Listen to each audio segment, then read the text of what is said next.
Welcome back to StarCraft 2, everyone! The game where we're in space and the only thing we're actually crafting is mass annihilation.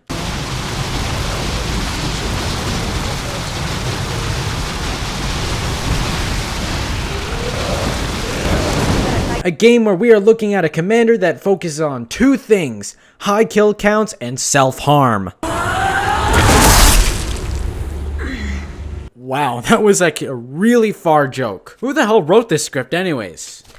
Let me see here. By ToxicSpill. Moving on then. In the previous video, uploaded a few days ago, I featured Raynor, the first co-op commander, and I explained the basics of the game. So if you are new to the series or new to just seeing StarCraft in general, I highly recommend watching that. Link is in the description below. Being new at this whole consistency thing, I'm bound to miss something, and sure as shit, my dumbass did miss something about all three races that actually take up the game. There are three factions in the game: the Terran Dominion, which is us as the humans. However, learning more about them, you would probably wish you'd be associated with another faction considering how bad they are. Next, the Protoss, an advanced civilization with warping technology that is so hellbent on peace that they are willing to put themselves in death situations.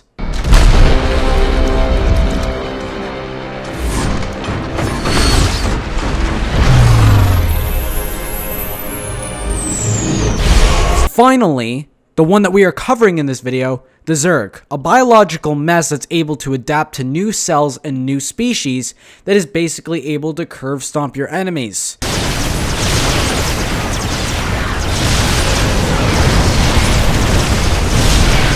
Before I actually move on to the topic of Kerrigan, unfortunately I do have to go over her base and how it works since it is different from the Terrans. And yes, it is as disgusting as it is complicated. This is your hatchery. This thing is going to spawn larvae automatically that will be able to evolve into all units except a few. Drones are the main builders of the base. They work in the mineral fields, they harvest the ginger ale just like a normal builder. However, they evolve into the buildings themselves by morphing. This means that you'll actually need a drone to make individual buildings, and if the building requires any builders to actually work at it. However, as you play through each of these heroes, you will notice is that the Zerg run on a tier base.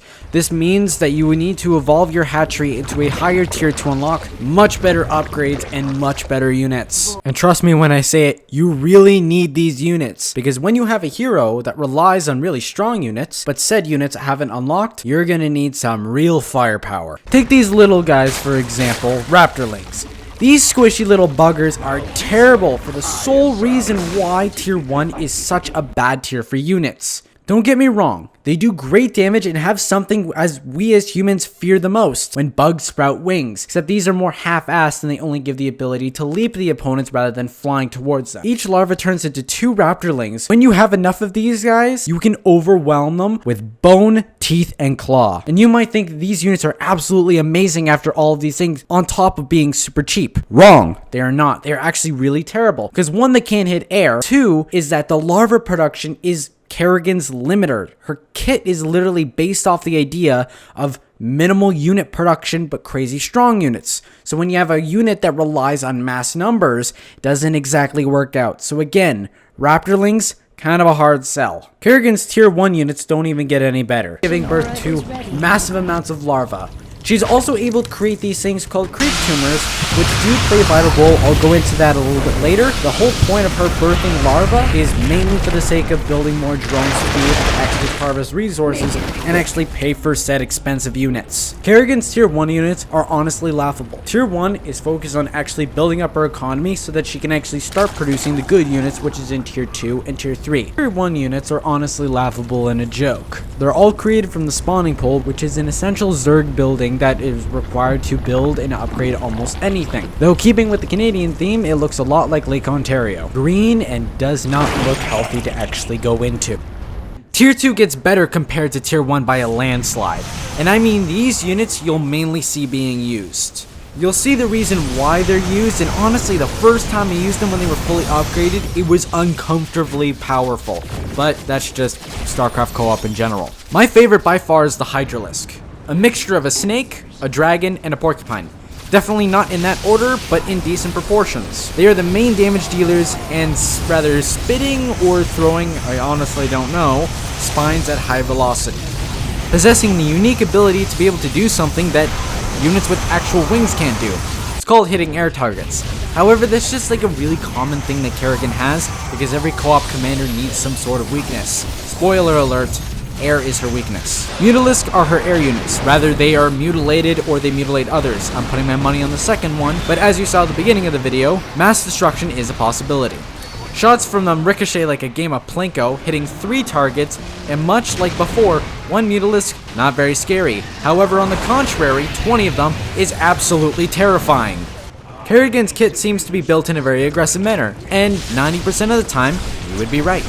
On the slight chance that you're not using an aggressive tactic and you're using more of a defensive one, you have Lurkers. An evolution of Hydralisks that instead of throwing spines, it pushes them from the ground. I guess that's how you would put it. Lurkers are able to hammer ground forces with lines of spikes that even most tanky units can't survive on approach when there's multiple. Hybrids don't count, but we don't talk about them because they're the bane of my existence, but that's beyond the point. If you've gotten this far through the video, I thank you, and if you're not satisfied by this so far, first, stop being picky, and 2, tier 3 units should be the answer you need. Remember in the first video I made, the Viking got smacked by that giant creature?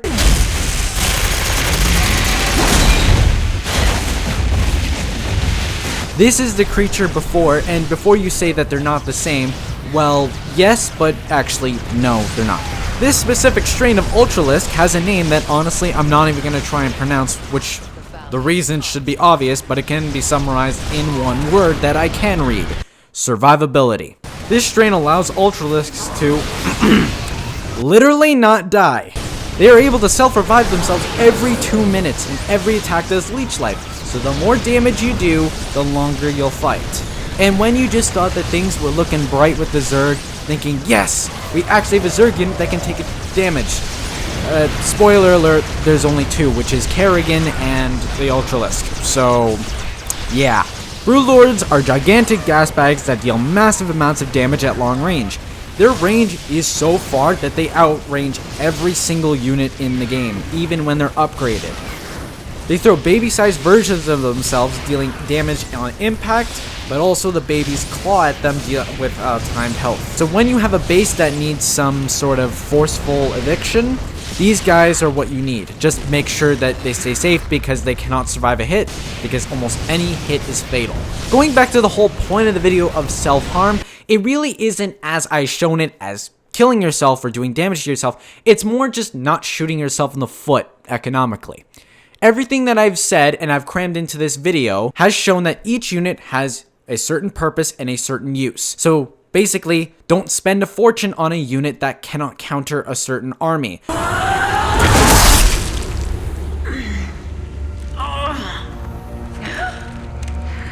You've already lost. Utility for Kerrigan is interesting to say the least. I could go in depth with it a lot more than what I'm going to do, but for time restraints and my lack of comedy, I'll make this as short as possible. All that purplish black stuff on the ground is called creep, a key part of Zerg which does allow them to build structures, which is the boring part.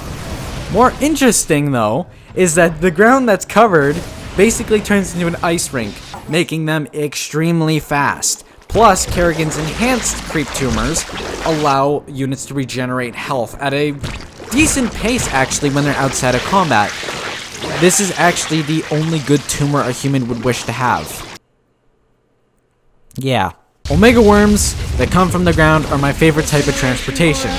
Not the creepy type of worm, but the one that can be used by you and your ally. They have beef, they're very beefy, so they have a lot of health, so they can be used as a defensive wall. But on the other hand, they can be put anywhere in the map as long as you have vision over that area. Kerrigan herself is a force to be reckoned with, to say the least. She is the edgiest woman I have ever seen in a game. To just put some context into this, originally she was human, was forced to become Zerg, freed and became human again, then she became Zerg to rescue a friend, and extract revenge on the person who forced her to become a Zerg in the first place. Confusing? Yes.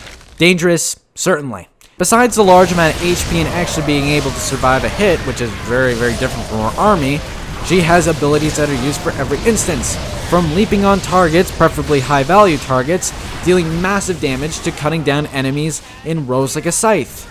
Just don't use against structures, trust me. Ultimates like resources on every single kill and stopping time for units in an area is really good. Just make sure you're using them sparingly. The cooldowns are very, very bad in those. Same as last time, mastery perks I've already gone over, so if you want to know how the system works, again, I have linked that video in the description below. The first one is completely based on your personal choice, whether you're going to use abilities more or it's basic attacks more. Basic attacks are going to be more geared towards hitting air units and doing a low amount of damage but to multiple targets with the chained lightning, or you can have abilities that do massive damage but only exclusively to ground forces. The choice is up to you for that one. The second one, there is no choice about it. You have to go this one. Sure, yeah, you can make the time stop deal more damage, and when you're dealing more damage, you're able to actually make more use of it, but you can also decrease the cost, which if you've heard me banter about all of this so far about having a crazy resource cost, get that one. Power set 3, again, much like the first one, is a personal choice. Whether you want to buff the army or make Kerrigan a 1 Zerg army. The choice is yours whether to increase the damage of her abilities or reduce the research cost. Personally, I go research cost. Kerrigan is a interesting hero to level up. She is one of the free heroes that you get with the free game, so again, if you have a PC that's able to run it, I would highly recommend at least trying out this game. At least do co-op or campaign to really get yourself into the game before you actually start looking at PvP.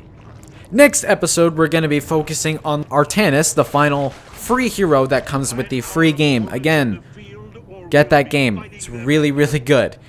And with all that being said, I will see you all in the next one. Bye-bye.